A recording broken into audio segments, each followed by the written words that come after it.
बच्चों कैसे हैं आप लोग। ज्ञान की नगरी काशी से अमीर जी का प्रणाम। तो बच्चों हम लोग आगे बढ़ने जा रहे हैं प्रिंसिपल ऑफ इनहेरिटेंस में। हम लोगों ने अभी तक पढ़ा था, फर्स्ट पार्ट पढ़ा था मेंडेलियन जेनेटिक्स, फिर मोनोहाइब्रिड क्रॉस पढ़ा था, फिर उसके बाद अब हम लोगों ने डाईहाइब्रिड क्रॉस पढ़ा था, लॉ ऑफ डोमिनेंस, ये सारी चीज़ों को हम लोग समझा था। अब हम लोग उसी में आगे बढ़ने जा रहे हैं part third non Mendelian genetics में। नॉन मेंडेलियन जेनेटिक्स में जनरली वो रूल्स हैं जो मेंडल के लॉ को जनरली फॉलो नहीं करते हैं। तो मेंडल के लॉ को जो फॉलो नहीं कर रहे हैं उसको हम लोग बोल रहे हैं नॉन मेंडेलियन जेनेटिक्स। तो इसमें हम लोग सबसे पहले पढ़ेंगे इनकम्प्लीट डोमिनेंस, को डोमिनेंस, मल्टीपल एलिनिज्म, प्लियोट्रॉपी, ये सारी चीज़ों को बच्चों हम लोग इसमें पढ़ने वाले हैं। तो बच्चों हम लोग शुरू करने जा रहे हैं नॉन मेंडेलियन जेनेटिक्स को। तो इसमें आइए हम लोग देखते हैं कि इसमें सबसे पहले क्या क्या है हम लोग को पढ़ना है। तो सबसे पहले हम लोग को जो पढ़ना है वो है इनकम्प्लीट डोमिनेंस, फिर को डोमिनेंस, ये सारी चीज़ों को हम लोग को पढ़ना है।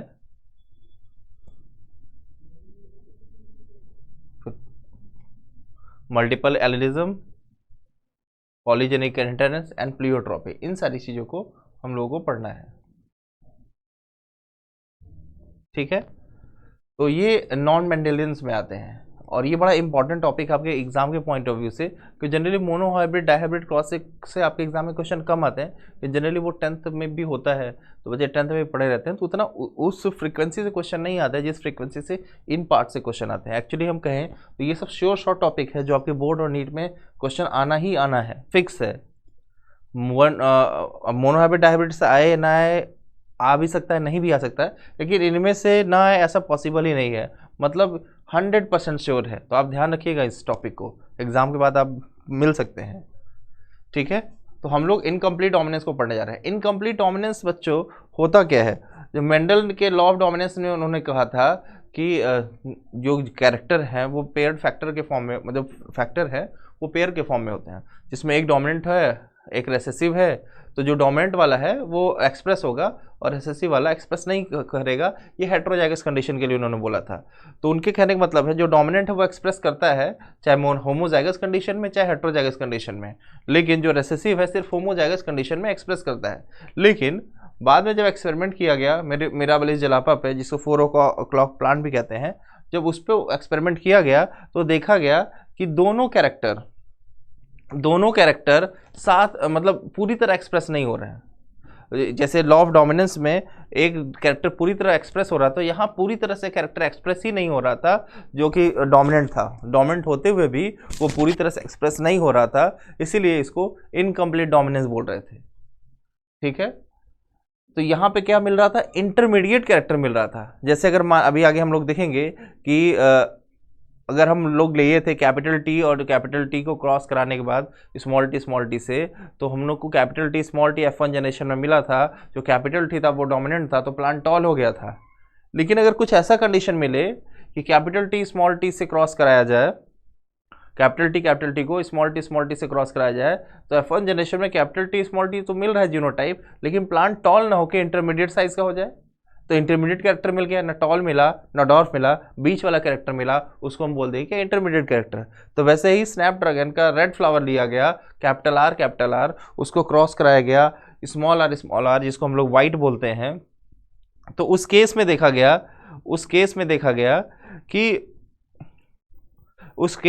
गया कि जो फ्लावर कलर मिला वो ना रेड मिला ना वाइट मिला, हमको पिंक कलर दिखाई दिया। तो ये देखिए मिराबलिस जलापा है जिसको 4 o'clock प्लांट बोलते हैं, या एक दूसरा प्लांट है स्नैपड्रैगन जिसको एंटीराइनम भी बोलते हैं या डॉग फ्लावर भी बोलते हैं। तो ध्यान रखेंगे, आपके एनसीईआरटी एग्जाम्पल है, बहुत इंपॉर्टेंट है। तो इस कंडीशन में देखिए, जैसे हम 4 o'clock का पहले एग्जाम्पल लेते हैं। ठीक है, 4 o'clock जनरली ये शाम को या फिर सुबह खिलता है, सुबह 4 बजे या तो शाम को 4 बजे, इसीलिए 4 o'clock प्लांट बोलते हैं। तो इसमें देखिए जब रेड का वाइट से क्रॉस कराया गया तो पिंक कंडीशन मिला, तो यही बड़ा यूनिक मिला। तो यहाँ पे देखा गया कि मेंडल का लॉ ऑफ डोमिनेंस फेल कर गया था, इसीलिए लॉ ऑफ डोमिनेंस का एक्सेप्शन भी बोलते हैं किसको, इनकम्प्लीट डोमिनेंस को। अब यहाँ देखिए, यहाँ भी रेड है वाइट है स्नैपड्रैगन, इसका इंटरमीडिएट कंडीशन क्या मिल रहा है आपको, पिंक मिल रहा है। ठीक है, तो एग्जाम्पल याद रखेंगे, कि स्नैपड्रैगन है, इन एग्जाम्पल कई बार आपके एग्जाम में आए हुए हैं, मिराबिलिस जलापा है जिसको 4 o'clock प्लांट बोल रहे हैं, तो आप ध्यान रखेंगे इसी को। तो आइए अब इसके क्रॉस को देखते हैं। होमोजाइगस रेड और वाइट को क्रॉस कराएंगे तो पिंक कलर का फ्लावर मिला, जो कि एक इंटरमीडिएट कंडीशन था कैरेक्टर्स के रिगार्डिंग। चलिए इसके क्रॉस को देखते हैं। तो ये देखिए रेड है, वाइट से क्रॉस कराया गया, F1 जनरेशन में कैपिटल आर स्मॉल आर जो कि पिंक कलर मिला। F1 जनरेशन की फिर से सेल्फिंग कराई गई, सेल्फिंग कराने के बाद हमको जो फिनोटाइप और जीनोटाइप रेशियो मिला वो थोड़ा यूनिक था। यहाँ पे देखिए एक रेड मिला, कैपिटल आर रेड हो गया, capital R small R pink हो गया, capital R small R pink हो गया, और स्मॉल आर क्या हो गया, वाइट हो गया। तो देखने में फिनोटिपिक कंडीशन में एक रेड, 2 पिंक और एक वाइट मिला था, फिनोटाइप वाइट। लेकिन जीनोटाइप भी देखिए ना, एक red, capital R, 2 capital R small R यानी पिंक, और एक स्मॉल आर जिसको हम वाइट कहते हैं। तो ये कंडीशन हमको मिल रही है किसमें, इस यहाँ पे मिल रही है। तो हमें इस बात का ध्यान रखना है कि ये जो कंडीशन है इसमें फिनोटिपिक कंडीशन और जीनोटिपिक कंडीशन दोनों सेम मिल रही है। इसके पहले हम लोग टेस्ट क्रॉस में देखा था, वहाँ पे फिनोटिपिक कंडीशन और जीनोटिपिक कंडीशन सेम मिला था, लेकिन वहाँ 1:1 का रेशियो था मोनोहाइब्रिड क्रॉस में, और जबकि यहाँ पे 1:2:1 का रेशियो है, जो कि फिनोटाइप और जीनोटाइप दोनों क्या हो जा रहे हैं, सेम हो जा रहे हैं। ये बहुत इंपॉर्टेंट है, पूछा जाता है आप एग्जाम में कि कब फिनोटिपिक कंडीशन और जीनोटिपिक कंडीशन सेम हो जाते हैं। तो फिनोटिपिक कंडीशन ये है रेड पिंक वाइट, और जीनोटिपिक कंडीशन ये है आपके सामने। इसको नोट कीजिएगा, बड़ा इंपॉर्टेंट है, ठीक है। ये बात समझ गए आप लोग, तो यहाँ पे आप इसको नोट कर लीजिएगा और बहुत इंपॉर्टेंट है।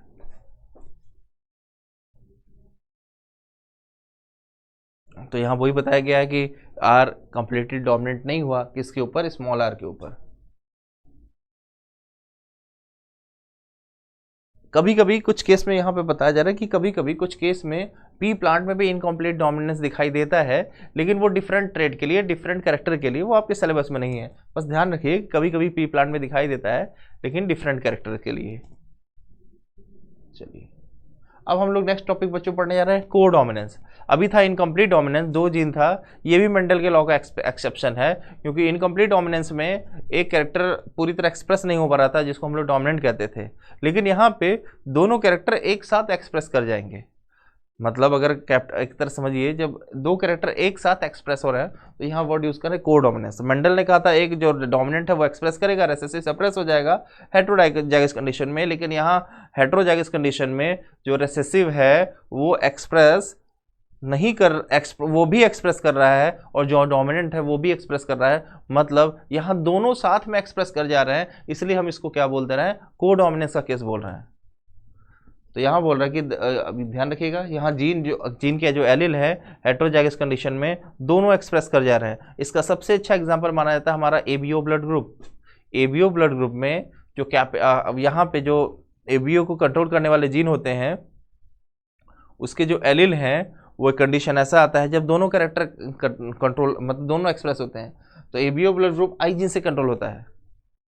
ये अभी आपके एग्जाम में आया हुआ है। तो एबीओ ब्लड ग्रुप में जब आई ए जब एंटीजन दोनों का साथ में आ जाएगा, आई ए और आई बी, तो उस कंडीशन में ए बी ब्लड ग्रुप हो जाता है, और जो कि दोनों साथ में एक्सप्रेस हो जाते हैं। जैसे ब्लड ग्रुप ए है, इसके पास एंटीजन ए है, ब्लड ग्रुप बी है, इसके पास एंटीजन बी है, तो ये ब्लड ग्रुप जिसके पास एंटीजन बी है वो ब्लड ग्रुप बी है, एंटीजन ए है तो ए हो गया। लेकिन यहाँ दोनों एंटीजन हो गए, तो दोनों एंटीजन हो गए, तो ये दोनों ब्लड ग्रुप अब मतलब ये ब्लड ग्रुप क्या हो गया, ए बी, और जिसके पास कोई एंटीजन नहीं वो ब्लड ग्रुप ओ। अब समझिएगा ये एंटीजन क्या बना, आई जीन होता है जो स्पेशल शुगर बनाता है, जो उसके सरफेस में आके बाइंड, सरफेस पे होता है, और उसी सरफेस पे क्या होते हैं, एंटीजन भी बाइंड करते हैं। तो आई जीन है, आई ए जीन है तो ए एंटीजन बनाएगा, आई बी जीन है तो एंटीजन बी बनाएगा, और आई ए आई बी दोनों है तो एंटीजन ए और एंटीजन बी दोनों बनाएगा। तो जब दोनों एंटीजन मिल रहे हैं तो यहाँ पे ब्लड ग्रुप ए बी हो जा रहा है। जब एक एंटीजन है तो ब्लड ग्रुप ए या बी हो जा रहा है। जब कोई एंटीजन नहीं है तो ब्लड ग्रुप क्या हो जा रहा है, ओ हो जा रहा है। ये ध्यान रखेंगे, आपकी बुक में लिखा हुआ है, बच्चे यहाँ पे थोड़ा कंफ्यूज होते हैं। देखिए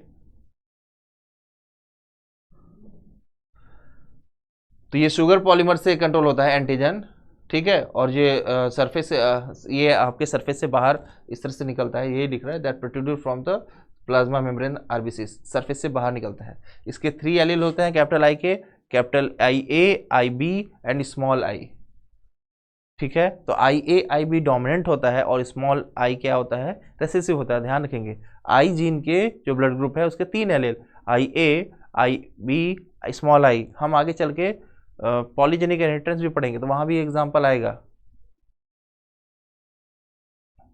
ठीक है। तो यहां पे देखिए आई ए आई बी जो है, आई ए आई बी जो है वो स्लाइटली डिफरेंट शुगर बनाते हैं। अभी हम लोग बात किए हैं दोनों अलग अलग शुगर बनाते हैं। जब दोनों अलग अलग शुगर बनाएंगे तो क्या होगा, दोनों का एंटीबॉडी अलग अलग हो जाएगा। तो वही यहाँ पे दिखाई दे रहा है आपको।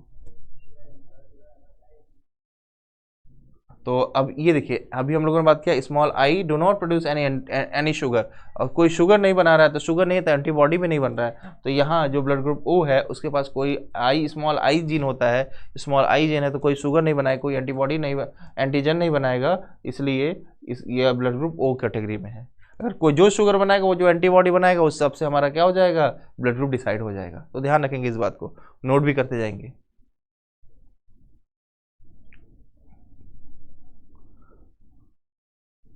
अब हम सारे ब्लड ग्रुप का जीनोटाइप एक बार देखते हैं क्या है। जैसे यहाँ देखिए ब्लड ग्रुप ए है तो ब्लड ग्रुप में आई ए है और आई ए स्मॉल आई है। आई ए ये होमोजाइगस कंडीशन, ये हेटेरोजाइगस कंडीशन है। तो आई ए है तो डोमिनेंट है, आई स्मॉल आई रिसेसिव है, तो ये आई ए और स्मॉल आई रहेगा तो भी ब्लड ग्रुप ए हो जाएगा। और स्मॉल बी में आई बी है, स्मॉल आई बी क्या हो जाएगा, स्मॉल आई रिसेसिव है तो आई बी क्या हो जाएगा, डोमिनेंट आके तो ब्लड ग्रुप बी हो गया। लेकिन यहाँ एक ही जीनोटाइप है आई ए आई बी होने से क्या हुआ कि ब्लड ग्रुप ए बी हो गया, क्योंकि दोनों एक साथ एक्सप्रेस कर रहे हैं, यही तो कोडोमिनेंस हो गया। और यहाँ पे देखिए कोई स्मॉल आई तो ब्लड ग्रुप क्या हो गया, ओ हो गया, ठीक है। चलिए आगे बढ़ते हैं इसमें।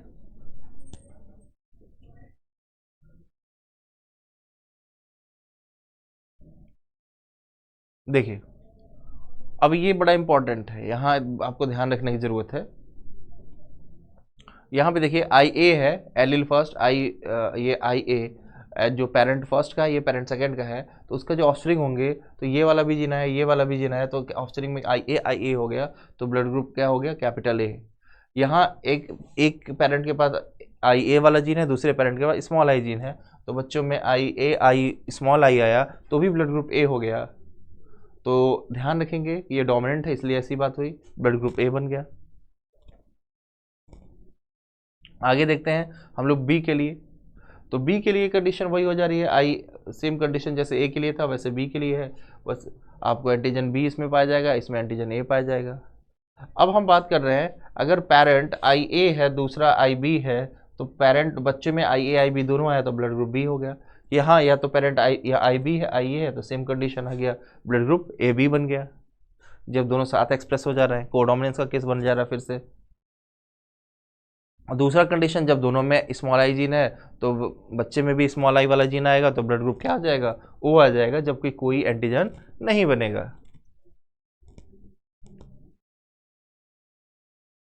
अब बोल रहा है कि यहाँ पे बताया जा रहा है कि जब ए और बी जो प्रेजेंट होंगे एक साथ में तो दोनों एक साथ में एक्सप्रेस होंगे और दोनों अपना अपना शुगर बनाएंगे, तो इस ये क्यों हो रहा है, ड्यू टू कोडोमिनेंस।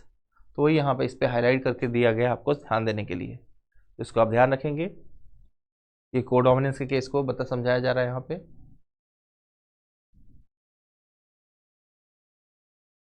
अब एग्जाम्पल इसमें हम लेते हैं एक, ये बड़ा आपके एग्जाम का बड़ा इंपॉर्टेंट क्वेश्चन है। अगर फादर के पास आई ए और स्मॉल आई है और मदर के पास स्मॉल बी और स्मॉल आई है, मतलब father is heterozygous capital A and mother is heterozygous capital B blood group and father is heterozygous capital A blood group, उस कंडीशन में पूछा जाए बच्चे में कौन सा ब्लड ग्रुप होने की पॉसिबिलिटी है, तो बच्चों में चारों तरह का ब्लड ग्रुप पूछा आ जाएगा। तो आप ध्यान रखेंगे, आपसे पूछा जाएगा कौन सा ब्लड ग्रुप ऐसा होता है मदर और फादर का कि बच्चे में चारों तरह के ब्लड ग्रुप आने की पॉसिबिलिटी है, तो बोले heterozygous A and heterozygous B होगा। तो ध्यान रखेंगे ये एग्जाम में डायरेक्टली ऐसे क्वेश्चन पूछ लिया जाता है। देखिए यहाँ पे हम लोग क्रॉस करा के देख लेते हैं।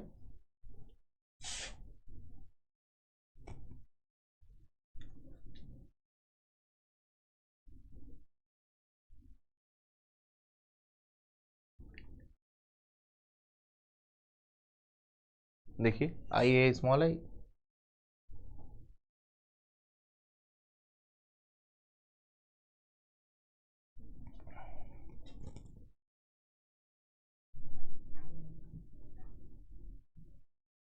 देखिए तो यहाँ देखिए आई ए बी हो गया, आई बी हो गया, ये ए हो गया और ये ओ हो गया। चार तरह के ब्लड ग्रुप मिल गया कि नहीं? जब चार तरह के ब्लड ग्रुप मिल गए तो हमारा काम हो गया। और दूसरा कंडीशन है जब दोनों होमोजाइगस हो, तो उस कंडीशन में देख लीजिए, उस कंडीशन में दो ही ब्लड ग्रुप आने की पॉसिबिलिटी रहती है।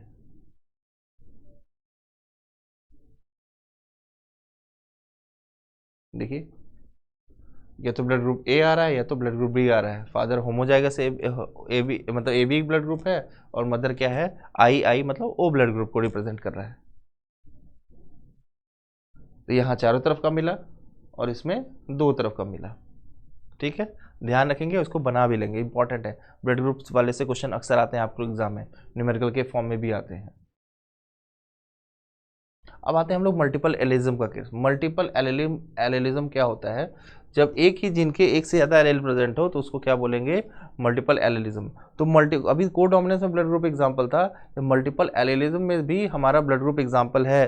तो ब्लड ग्रुप दो दो जगह काम कर रहा है, एक जब हमारा कोडोमिनेंस का केस हो और दूसरा मल्टीपल एलिज्म का केस हो। तो दोनों केस में हमारा ब्लड ग्रुप एग्जांपल है। तो पूछा जाता है which of the following character non Mendel characters या non Mendel inheritance have blood group is example. तो यहाँ पे अभी हम लोग कोडोमिनेंस और मल्टीपल एलिज्म का केस। ठीक है, तो यहाँ पे देखिए, इसको समझते हैं आखिर ये कैसे हो रहा है। ए बी ब्लड ग्रुप, इसके पास तीन एलील होते हैं, आई ए आई बी स्मॉल आई। तो आप उस केस में देखिए तीन एलील हैं, तो एक जीन के क्या एक से ज़्यादा एलील हैं? हाँ है, तो इसको मल्टीपल एलिज्म बोलेंगे। बोले बिल्कुल। लेकिन आप लोग सोच रहे होंगे सर अगर मान लेते हैं मेरा ब्लड ग्रुप बी पॉजिटिव है, तो मेरा ब्लड ग्रुप बी पॉजिटिव है तो आई बी होगा, या तो आई बी आई स्मॉल आई होगा। तो उस केस में तो आपके पास दो ही एलील है, तीन एलील कैसे बोल रहे हैं? और आप लोग अपने लिए भी ऐसा सोच सकते हैं, किसी के लिए भी ऐसा सोच सकते हैं, लेकिन जो मल्टीपल एलिज्म है वो हमेशा किसी इंडिविजुअल के लिए नहीं होगा, ये पॉपुलेशन के लिए होगा। जब पॉपुलेशन के होगा तभी ऐसी बातें हमारे सामने आएंगी। देखिए जरा, तो यहाँ बोला कि इंडिविजुअल के पास सिर्फ दो एलील है प्रेजेंट होते हैं, लेकिन मल्टीपल एलील कहाँ मिलेगा? पॉपुलेशन के लिए। जैसे ये किसी का ब्लड ग्रुप ए है, यहाँ भी ए है, यहाँ भी है, यहाँ भी है, यहाँ ए बी है, यहाँ ओ है। तो अगर हम पॉपुलेशन में देखें तो ब्लड ग्रुप में कितने एलील हो गए? तीन हो गए कि नहीं? आई ए आई बी और स्मॉल आई। लेकिन किसी इंडिविजुअल की बात करेंगे तो दो ही एलील मिलेगा ना। लेकिन पूरे पॉपुलेशन में तो इतने, अगर हमारा पूरा पॉपुलेशन देखे तो आई ए आई बी और आई ये ब्लड ग्रुप के तीन एलील मिल गए कि नहीं पॉपुलेशन में। इसीलिए जो मल्टीपल एलिज्म है ये पॉपुलेशन के लिए कंसीडर करते हैं, किसी पर्टिकुलर इंडिविजुअल के कंसीडर नहीं करते हैं। तो इस छोटी सी बात का ध्यान रखेंगे कि कोडोमिनेंस और मल्टीपल एलिज्म में क्या डिफरेंस आएगा, कि कैसे दोनों में ब्लड ग्रुप एग्जाम्पल दोनों का कैसे हो जा रहा है। तो ये पॉपुलेशन लेवल पे है और वो इंडिविजुअल लेवल पे है। इस बात को आपको बहुत ज़्यादा ध्यान रखना है, क्योंकि यहाँ बच्चे गलती करते हैं। ठीक है, अब आते हैं पॉलीजेनिक इनहेरिटेंस। तो नाम से ही क्लियर है, जब पॉलीजीन जब क्या करते हैं, एक कैरेक्टर को कंट्रोल करने के लिए बहुत सारे जीन हो जाए तो पॉलीजेनिक इनहेरिटेंस। ठीक है, पॉलीजेनिक इनहेरिटेंस जब एक कैरेक्टर को कंट्रोल करने के लिए बहुत सारे जीन हो जाए तो उसको बोलते हैं पॉलीजेनिक इनहेरिटेंस। तो यहाँ पे देखिए, जो पॉलीजेनिक इनहेरिटेंस है उसका सबसे अच्छा एग्जांपल, क्लासिकल एग्जांपल बोला जाता है ह्यूमन स्किन कलर। उसके बाद दूसरा एग्जांपल ह्यूमन हाइट। तो ह्यूमन स्किन कलर और ह्यूमन हाइट ये कंट्रोल होते हैं तीन जीन से कंट्रोल होते हैं, इसीलिए इसको पॉलीजेनिक इनहेरिटेंस बोलते हैं। तो अगर इस केस में देखा जाए कि तीन जीन कौन से होते हैं, तो बोलते हैं capital A, capital B, capital G. मान लीजिए तीन जीन है, ये तीनों जीन डोमिनेंट है। जब तीनों जीन डोमिनेंट है तो ये क्या करेंगे, पूरा डार्क कलर बना देंगे।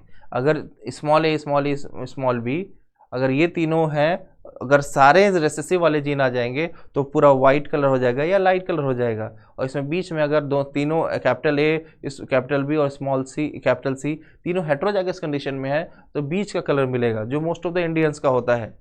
तो इस आप पहले तो ध्यान रखेंगे gene when a character is control by several gene या more than 2 genes is called polygenic inheritance. तो इसका सबसे अच्छा डेफिनेशन और एग्जांपल बहुत फेमस है, अक्सर आपके एग्जाम में पूछा जाता है, तो ह्यूमन स्किन कलर और ह्यूमन हाइट।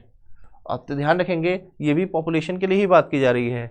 इसमें आप हाइट के लिए देखिए, छोटे से लेके बड़ा जा रहा है, और यहाँ भी लाइट से लेके पूरा डार्क जा रहा है, ठीक है। तो अगर हम इसका देखना चाहें तो इसमें हर तरह के कैरेक्टर मिल रहा है, मतलब एक से ज़्यादा पॉसिबिलिटी है, यहाँ भी एक से ज़्यादा पॉसिबिलिटी है, ठीक है। चलिए तो आगे हम लोग देखते हैं। तो सबसे बड़ी बात है कि आमतौर पे ये देखा गया है कि मल्टीपल एलिज्म के जीन होते हैं वो इन्वायरमेंट से इन्फ्लुएंस होते हैं। जैसे अगर हम बोलें, अगर कोई बहुत धूप में रहता है, साउथ इंडिया में रहने वाला है, तो उसका कलर आमतौर पर डार्क हो जाएगा। इंडिया की बात करें, अगर जो कोल्डर क्लाइमेट में रहता है जनरली उसका कलर फेयर हो जाता है। तो ये क्लाइमेट के हिसाब से उससे बॉडी कलर भी बदल रहा है।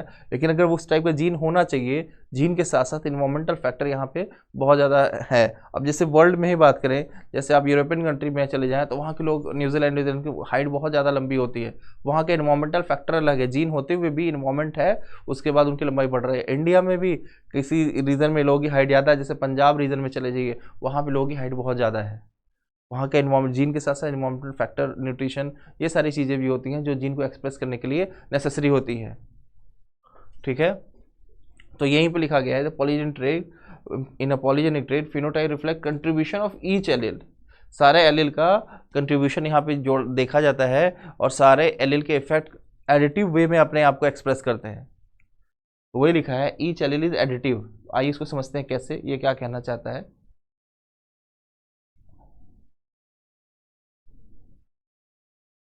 जैसे यही बोल रहा है, अज्यूम कर रहे हैं हम लोग 3 जीन के लिए, जो हम लोग बात किया था कैपिटल ए बी सी, तीनों अगर होमोजाइगस कंडीशन में है तो डार्क कलर मिलेगा, अगर तीनों रेसेसिव कंडीशन में है तो ये आपका लाइट कलर मिलेगा, और बीच में ये कलर भी मिल सकता है और ये भी कलर मिल सकता है,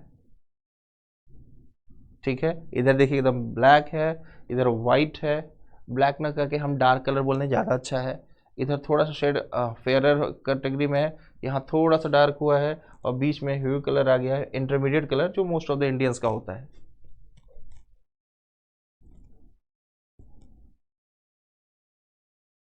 तो वही बोल रहा है कि रेसेसिव फॉर्म है स्मॉल ए बी सी का, तो हमारा क्या हो जाएगा, लाइट स्किन कलर हो जाएगा।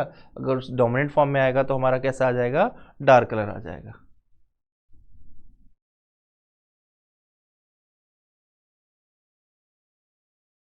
वही है, क्या ये डोमिनेंट है तो डार्क है, और ये रेसेसिव कंडीशन में है तो लाइट है। ये आपके सामने कुछ एग्जांपल्स दिए हुए हैं। तो बोल रहा है कि 3 डोमिनेंट है, 3 रिसेसिव हैं, अगर आ जाए दोनों साथ में आ जाए डोमिनेंट और रिसेसिव, तो इंटरमीडिएट कलर का आएगा, जो हमारा हम लोग में, मतलब मोस्ट ऑफ द इंडियंस में कुछ ऐसा हमको दिखाई देता है। तो ये बोल रहा है कि जो नंबर ऑफ ईच कैरेक्टर होते हैं वो एडिटिव होते हैं, और कितने डोमिनेंट है कितने रिसेसिव हैं उस हिसाब से स्किन का कलर में डार्कनेस और लाइटनेस डिसाइड होगा, इसको ध्यान रखना है। अभी आगे और भी एग्जाम्पल देख सकते हैं हम लोग, ठीक है। अब जैसे बहुत सारे एग्जांपल इसके मिल जाएंगे, लेकिन मेन हमारे बेसिक एग्जांपल 3 हैं। तीनों डोमिनेंट है तो डार्क, तीनों रिसेसिव है तो हमारा क्या हो जाएगा, लाइट। अगर एक डोमिनेंट एक रिसेसिव आ जा रहा है तीनों कंडीशन में, तो हमारा क्या हो जा रहा है, बीट में इंटरमीडिएट कलर हो जा रहा है। तो ध्यान रखेंगे इसको। आगे बढ़ते हैं हम लोग नेक्स्ट टॉपिक पे, प्लियोट्रॉपी। प्लियोट्रॉपी क्या है, अभी हम लोगों ने पढ़ा था पॉलीजेनिक इनहेरिटेंस, एक कैरेक्टर को कंट्रोल करने के लिए एक से ज़्यादा जीन हो तो पॉलीजेनिक इनहेरिटेंस। लेकिन अगर एक जीन एक से ज़्यादा कैरेक्टर कंट्रोल करे, इसको बोलते हैं प्लियोट्रॉपी। प्लियोट्रॉपी क्या है, जब एक जीन एक से ज़्यादा कैरेक्टर कंट्रोल करते हैं तो इसको हम बोलते हैं क्या, प्लियोट्रॉपी। और इसका जो एग्जाम्पल आता है, most of the genetic disorder आते हैं, जैसे सिकल सेल एनीमिया हो गया, फिनाइलकीटोन्यूरिया हो गया, ये 2 सबसे अच्छे एग्जाम्पल है। लेकिन most of the genetic disorder इस कैटेगरी में आते हैं। इसमें क्या होता है, अगर मान लेते हैं किसी को कोई एक डिजीज हुआ, एक जीन में डिफेक्ट आया, अब उस जीन के डिफेक्ट आने से कोई डिजीज हो रहा है तो उसके ढेर सारे तो इफेक्ट आ गए। जो ढेर सारे इफेक्ट आ गए, तो एक जीन में गड़बड़ी होने से बॉडी में ढेर सारे इफेक्ट आ रहा है, तो हमारा क्या हो गया, प्लियोट्रॉपी जीन कहलाएगा। आइए देखते हैं इसको। तो वही बोल रहा है कि यहाँ सिंगल जीन एग्जिबिट क्या करता है, मल्टीपल फिनोटाइप, ठीक है, उसको हम बोलते हैं क्या, प्लियोट्रॉपिक जीन। ठीक है, देखिए एक जीन है, ट्रेट ए, ट्रेट बी, ट्रेट सी, तीनों कंट्रोल कर रहा है, मल्टीपल ट्रेट को कंट्रोल कर रहा है, तो हम क्या बोल रहे हैं, इसको प्लियोट्रॉपिक जीन कहते हैं। ठीक है, तो वही बोल रहा है कि मोस्ट ऑफ द जो प्लियोट्रॉपिक जीन का इफेक्ट होता है वो हमारे मेटाबॉलिक पाथवे को इफेक्ट करता है, जिससे हमारे बॉडी में डिफरेंट फिनोटाइप आते हैं। ठीक है, अब जैसे सिकल सेल एनीमिया हो गया, सिकल सेल एनीमिया केस में क्या हो गया कि ब्लड का आरबीसी का शेप सिकल शेप हो गया, एक जीन में डिफेक्ट आया जिससे कि ब्लड का शेप सिकल शेप हो गया। अब सिकल शेप होने से क्या नुकसान हुआ कि उसके जो आर्टरी और वेन्स हैं वो अल्टीमेटली वो उसमें हार्डनिंग आने लगती है, वो टफ होने लगते हैं, ब्लड फ्लो गड़बड़ होने लगता है, तो ऑक्सीजन टेंशन कम होने लगता है, तो डिफरेंट कैरेक्टर आके एक्सप्रेस, डिफरेंट फिनोटाइप एक्सप्रेस होने लगे ना। एक केमिकल्स एक जीन में गड़बड़ी होने से गड़बड़ी हुआ, मतलब एक जीन में गड़बड़ी हुआ तो उससे इतने सारे इफेक्ट आने लगे कि नहीं, जब इतने सारे इफेक्ट आने लगे इसे बोलते क्या, प्लियोट्रॉपिक जीन। ठीक है, आइए देखते हैं आगे हम लोग। अब यहाँ पे सिकल सेल एनीमिया तो लिखा ही है, फिनाइलकेटोनुरिया तो लिखा ही, एक और एग्जांपल दिया है स्टार्च सिंथेसिस इन पी में स्टार्च सिंथेसिस कैसे होता है। उस केस में देखिए कि अगर हम बात करें, अभी हम लोग लॉ ऑफ डोमिनेंस को फॉलो करने वाले पी में स्टार्च सिंथेसिस को हम लोग देख रहे थे, तो वहाँ पे अगर दोनों डोमिनेंट जीन है तो लार्ज साइज का, एक डोमिनेंट है एक रिसेसिव है तो भी लार्ज साइज का, और तीसरा केस दोनों रिसेसिव थे तो जो पी था वो लार्ज, कहने का मतलब स्फेरिकल से था, जब स्टार्च का फॉर्मेशन अच्छे से होता था। और जब तीसरा केस जब दोनों रिसेसिव जीन आते थे तो हमारे क्या होते थे, सीड का रिंकल हो जाते थे। तो उस केस में यहाँ पे क्या हो रहा है, वैसा ही कुछ केस यहाँ पे है कि यहाँ पे आपका जो सीरियल कलर, ये तो एक राउंड है लार्ज साइज का और एक रिंकल्ड है स्मॉल साइज का, और बीच में एक इंटरमीडिएट भी कंडीशन बन रहा है। तो एक जीन एक से ज़्यादा कैरेक्टर कंट्रोल कर रही है, लार्ज मीडियम रिंकल, तीन वाले कैरेक्टर को शो कर रही है, तो ये भी हमारा आपका प्लियोट्रॉपिक जीन का एग्जांपल हो गया। फिनाइलकेटोनुरिया है, फिनाइलकेटोनुरिया में क्या होता है, फिनाइलकेटोनुरिया में फिनाइल एलेनिन हाइड्रोक्सिलेज नाम का एंजाइम नहीं बनता है, उससे क्या होता है फिनाइल पायरुविक, जो फिनाइल एलेनिन है वो फिनाइल पायरुविक एसिड में कन्वर्ट हो जाती है। उस केस में हमारे बॉडी में बहुत सारे डिफेक्ट आते हैं, हम लोग बात करेंगे इसके बारे में डिटेल में आगे। ठीक, आइए देखते हैं।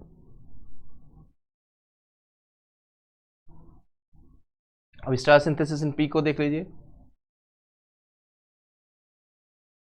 जो भी हम लोगों ने बात किया था कि जब कैपिटल जीन है तो स्टार्च का फॉर्मेशन अच्छे से होगा, पी का साइज, सीट का साइज लार्ज हो जाएगा, अच्छे से बनेगा। स्मॉल बी है तो अच्छे से नहीं बनेगा, तो सही सीट कैसा हो जाएगा, रिंकल हो जाएगा। क्या अच्छे से नहीं बनेगा, स्टार्च अच्छे से फॉर्मेशन नहीं होगा।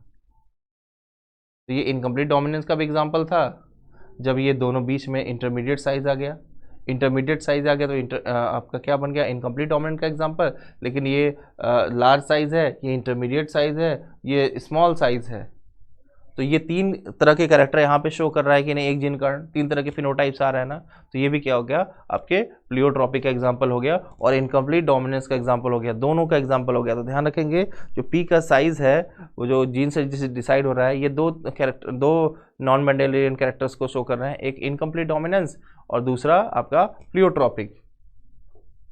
ठीक है, चलिए,